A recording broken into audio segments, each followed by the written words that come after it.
Hi everyone and welcome to my place. I'm busy making wreaths today, and the reason I'm doing this is because Christmas isn't that far away. Well, it's never that far away, is it, Christmas, when you see how fast the days go.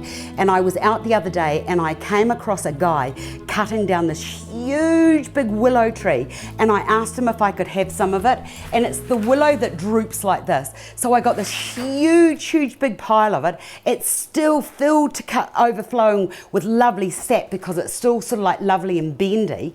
It's got no leaves on it at this stage, but it's perfect for doing what I want to do, because I'm going to make my own natural wreaths this year, much cheaper. So I'll show you how you go about it. You need to get some of this willowy stuff like this willow, and then what you do is just get it. It's a bit of a messy job. It is a messy job, and it's quite fiddly at the beginning, but you just twirl it around like this.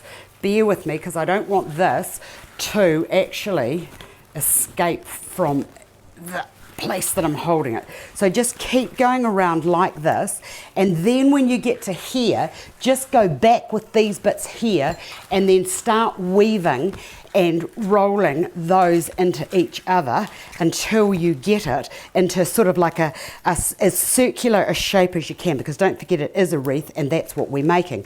Right, from there, bring that into there. Now you don't even need, I wouldn't use wire, I wouldn't use any of those things like that at this stage, because you don't need to. And because it's lovely and supple, you can just like weave the willow in and amongst itself. Right, bringing that down like that, and then we'll just wind that bit in like so. And then just push that bit there back into itself, and it's so lovely to work with because it's so fresh.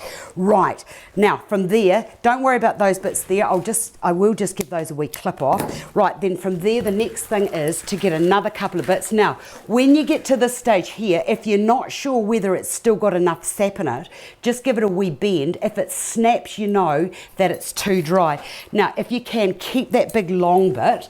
And then what I did was I just pushed that in there through there, and that just pushes itself right through to there, and then bring that bit there around, that big thick bit there like that, because that's actually helping to expand on it and give it a little bit more thickness and support. Right, when you get to there, once again, just keep going around. Now that there has popped out, which I don't want it to do. So if it's done that, you'll just need to go right back to the beginning and get that sorted out. So I might start wrapping from there and getting all of these bits and then winding those and incorporating them in.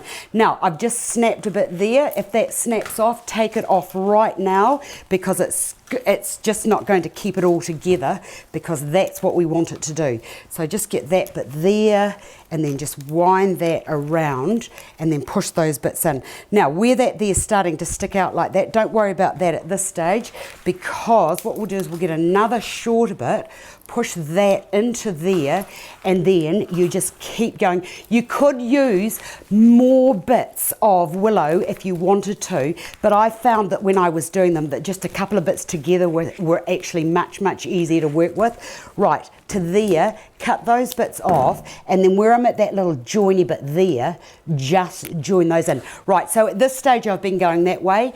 Turn it over and now start to go back the other way. So I'll push that into there like that, and then where I've got those bits there, what I want to do is to now, see how that's breaking like that?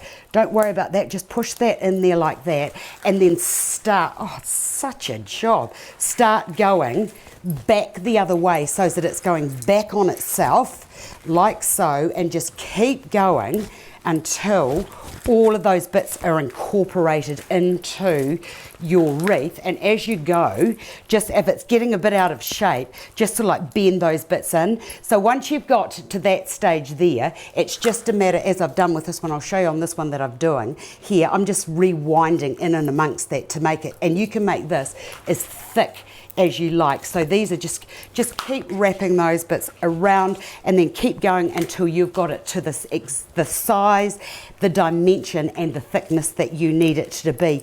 Now these can be made made now. So what am I? I am now into September. This is when the growth is all starting. You need to get it before the leaves start. Hold on, I'll just push that little bit into there like that.